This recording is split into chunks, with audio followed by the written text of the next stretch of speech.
Want an easy way to add more sensory experiences to your menu? Here's an idea. Sugar Foods Crunchy Toppings. It's simple. Sprinkle them on your salads, burgers, bowls, and whatever else you fancy. And just like that, you've elevated the dish. From crunchy jalapenos, fried onions, crunchy dillies, wontons, tortilla strips, to classic crouton crumbles and more. These flavor-packed Crispies could be your menu's next superpower. So get crunching. Check out the full lineup at sugarfoods.com. Papa John's announced an expanded partnership with Google Cloud's AI platform.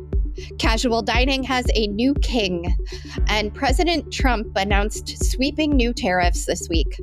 Welcome to Restaurant Daily, a quick rundown of the day's top industry stories from the editors of Nation's Restaurant News and Restaurant Business. I'm NRN Managing Editor Leanne Zinsmeister. And I'm RB Managing Editor Heather Lally. Papa John's announced an expanded partnership with Google Cloud's AI platform. With this partnership, Papa John's has launched an internal innovation team, PJX, with the goal of leveraging Google Cloud's AI, data analytics, and machine learning capabilities to improve and personalize the customer experience. Coming down the pipeline, Papa John's will implement automatic suggestions for customers, create hyper-personalized loyalty benefits, and provide real-time promotions. Papa John's will also be transitioning to a cloud-based POS system. Casual dining has a new king. Texas Roadhouse is now the largest casual dining chain in the U.S. by sales, moving past Olive Garden last year, according to new data from Technomic. Sales rose nearly 15% at the steakhouse chain to $5.5 billion, and it opened 26 new restaurants, continuing a streak of rapid growth post-pandemic. Sales at Olive Garden rose just 0.8% to $5.2 billion. It had been the largest casual chain since 2018 when it knocked Applebee's out of the top spot. President Trump announced sweeping new tariffs this week. The president announced at least 10% tariffs on most of the U.S.'s trading partners, with import taxes from some countries as high as 50%.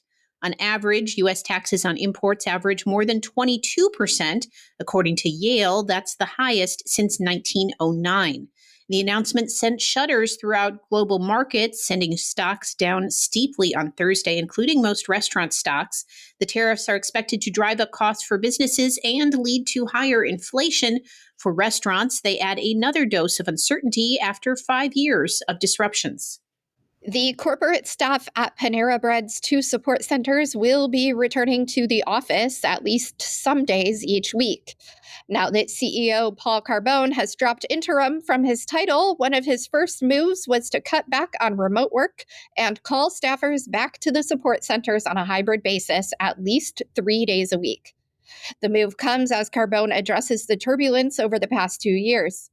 Panera sales dipped 5% in 2024, according to Technomic data. Grubhub is bringing back Seamless.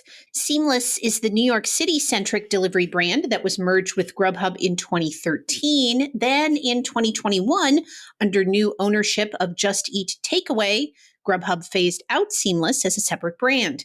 Now, newly under ownership of virtual food hall company Wonder, Seamless is being revitalized with new branding, logos, and exclusive deals on New York City restaurants.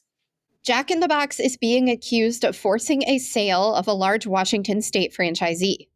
2 franchisees, AJP Enterprises and NHG Enterprises, both owned by the same operator, sued Jack in the Box, seeking to stop the termination of the franchise agreements on 39 restaurants.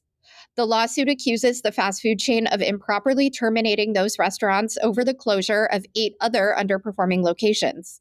The lawsuit argues that Jack in the Box did this to force a sale of the restaurants at lower prices. In lighter Jack in the Box news, the chain releases limited-time milkshakes on a regular basis, differentiated by unique flavors and catchy names. For inspiration, the fast food chain utilizes social listening and ties into cultural moments like 420 coming up later this month.